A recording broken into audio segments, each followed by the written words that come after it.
Hey everyone, Coach Patrick here from Endurance Nation, back with another lesson on race execution. Today I'm going to be talking to you about run execution. Before I dive into that, a little bit of a note. This is part of our broader race execution series. We have a free race execution course. If you go to endurancenation.us, you'll find a link to it. And I'll put a link to it in the video here below in the show notes so you can kind of tune in and get access. This is our proactive work for you to make sure you get smarter. Being fast isn't about working harder in training. It's not about luck. It's not about getting hit with a super fast stick on race day. It's about making really smart decisions and consistent decisions over time.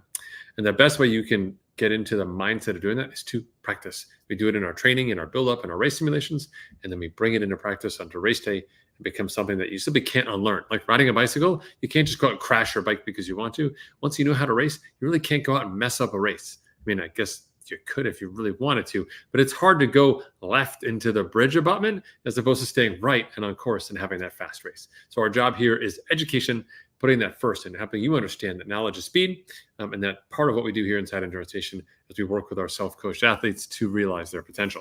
All right, so let's talk a little about race execution as it relates to the run in the course of a triathlon. So the run is the big difference maker, but the challenge with run execution is that everyone has their own existential, secondary, external, whatever you want to call it, run identity. You've got a run identity, and your run identity is associated with probably some kind of race distance. You've got a favorite running race distance and a performance. So whether that's a total time or a pace, and that's baked in. So you're like, I'm a 9-minute runner, or I'm a 1:45 half marathoner, or I'm a 4-hour marathoner. That's what people say. They don't say I'm a runner. They put these numbers and status elements with it. And really what that is it's your ego sort of pushing through your athletics, which is fine. Like, hey, a little bit of ego, never hurt anybody. And you should be proud of the things you've accomplished. The problem becomes on a race day, that ego component that you've allowed to sort of stretch its legs a little bit and get out there comes in and becomes a liability.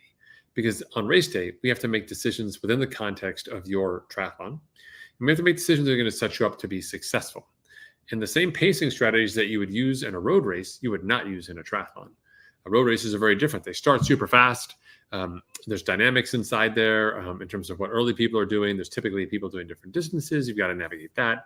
And it's, you have minimal needs for calories and food because you're really focused on performance. And if you're running fast enough, you really can't absorb very much. So there's a tight balance there between the two.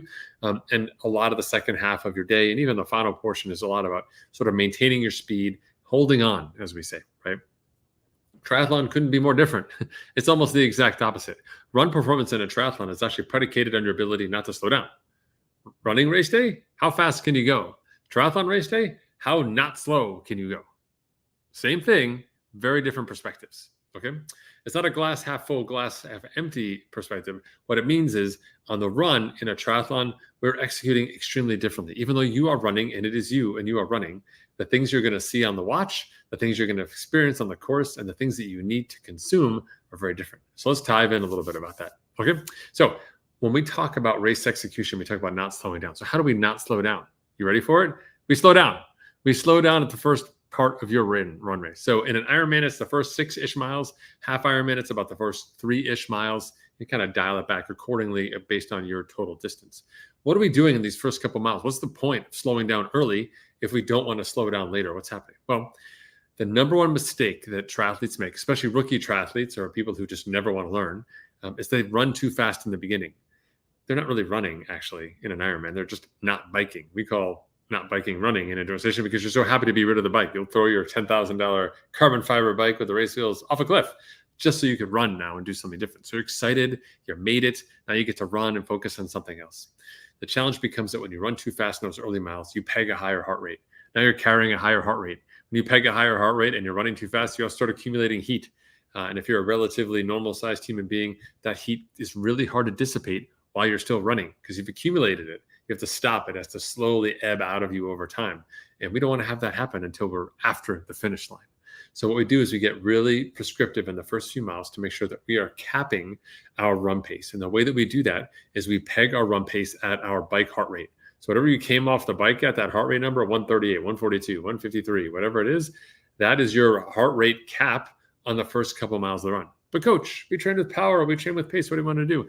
This is the number one metric to make sure that you are not overcooking yourself in the beginning of the run. So what do you do in these first early miles when you're kind of being smart, taking it easy? This is the time to eat. This is the time to drink and getting calories. Regardless of what your bike nutrition situation look like, these early miles of the run are really the only time that you're going to be able to consume and process calories in time to actually have an effect over the remainder of your race day. So the first couple of miles, super smart. We are deliberate. We have a heart rate cap, and we're making sure we're getting in our food and fuel so that we're great for the second part of the day. Okay. What happens later in the day when it comes to running and racing? What else do people mess up on the run aside from those early miles? I'll tell you what they mess up on the run. They do a really bad job of their pacing. They associate their pace with a number now. They say, well, I normally run 9s in training, and my last long run was a 9, and here I am at 9:30. I've got to go faster or worse. They're making decisions based off of past data, not real-time data, right? Instead of thinking about what pace should I hold or what pace did I hold last time that I need to do now, that's like saying, last time I took the SATs, I scored a 1550. I should be scoring a 1550 right now. I'm halfway through. This should be 720, 775 right now. Let's do it. No, that's not how we actually process things, and that's not how actually we achieve excellence. So instead, a great reframing of the situation is, can I sustain this pace right now from now until the finish line? So that's a 20-mile conversation. It's a 15-mile conversation, 13, 12, 11, 10, 3-mile, 4-mile, right? All those miles counting down, all of that leads into that. So can I sustain this pace to the end? If you can, you're on the right pace. If you cannot sustain this pace, you better have a really good reason why you decided to go much faster than you can sustain. And the challenge here really comes into when you go through the ebbs and flows, your highs and lows of race day on the run. And there's times where you do feel great. You feel like you can run the crazy and go mad. And there's times when you feel like you can't move your legs at all. Your job with your brain is to take recognition of that situation with your body and still normalize all of it by being like, this is the bandwidth we want to be in, whether you're using heart rate at that time or using power or whatever it may be. But we're really trying to maintain our steadiness, because we know that later in the day, if this is the whole race here across the bottom of my screen, later in the day, this is when all of the drop-off happens, all the slow. The really poor executors start at halfway. Better is like at the 2/3 point. The really good folks are there at the last quarter, are really struggling to fight to hold on. So any type of racing or hard work you do in the beginning here really sets you up to no good advantage, right? The only hope you have here is to go so fast, so hard, that people want to talk about it, and they tell the other people in your age group, are you counting, that you're running so fast and that you're still running so fast, number 5, and that the person who's hearing it can process it and say, I better just not run anymore because all of these things had to happen for it to work. Rarely ever does, unless you're winning the race, which most of us probably never will. So when we get down to it, really thinking about pace management, understanding that it's the pace from now to the end, from here to the end, from there to the end. Okay. And then the last thing that people mess up on race day is actually processing the aid stations as to the peak of their ability. So aid stations are both an opportunity, but they're also a trap. If you do aid stations incorrectly, you'll spend all day at your aid stations. You'll run 7-minute miles, but because you're walking 3-minute aid stations, it turns out to be 10-minute miles. That's not a great place to be. And I've done it. So what we have to do is really know what you want to have done at every single aid station. So before you go into the race, you want to have a prerogative of what you're going to do. So there are aid stations where you are fueling. There's aid stations where you are hydrating. And there's aid stations when you're cooling, because you may not be doing all of those at the same time. So this is a fueling aid station. You might run in, eat a gel just before you get to the fluid part, so you can wash that gel down, grab a sponge and go, right? You had a mission, you achieved it, you went on, right? The next aid station, you may say, you know what, I need to get some fluids in here. It's not a fuel one, so you can run right to the fluids that you want. Start power walking, drink the fluids that you want, grab a sponge, go, right? Or other ones, you don't want any of those things. You're just going to jog through here and get maybe dump water on your head with a cup and get some sponges and go. But you need to know before you hit the aid station what you want to do, okay? And each aid station is a test, a calibration. Do the eat with a wash down with a thing and then say, oh man, my stomach didn't feel so good. I'm going to skip the next feed cycle, right? Because you have 3 jobs at aid stations, 3 different things to do. If you show up to an aid station and you're trying to eat, you're trying to drink, and you're trying to get cool, you might as well just get a membership for that aid station, because you're going to be there for a while and you're just losing precious time on race day that you don't need. If you poorly execute, then yes, you will need to spend a lot of time at aid stations to recover, to refuel, to shed heat, all of those things. But if you're racing correctly, you actually need to have a process for those aid stations. That's free speed, my friends. And your job really on race day is to get close enough to the finish line that the magnetic pull of the finish line, is it a mile for you? Is it 2 miles for you? For most people, or depending on the layout, it's about 2 miles. They can kind of hear the announcer. They can kind of say, I can kind of get it out for the next 20 minutes to get to the finish line, no matter what it takes, right? If you really sort of manage your effort and pace yourself appropriately. So we're really solving the middle of your race, because I just told you the first 6 miles are really smart and with a heart rate cap and fueling, and we took off the last 2. So we took 8 miles out. So now all we've got to deal with is 18 miles, and how do we manage those 18 miles, and what do you do with yourself in between? And that's that aid station management. Okay. So as you think about proper run execution, it's not about tons of run training. It's not about that great long run. It's not about getting out there and just, burying yourself or just running this incredible thing.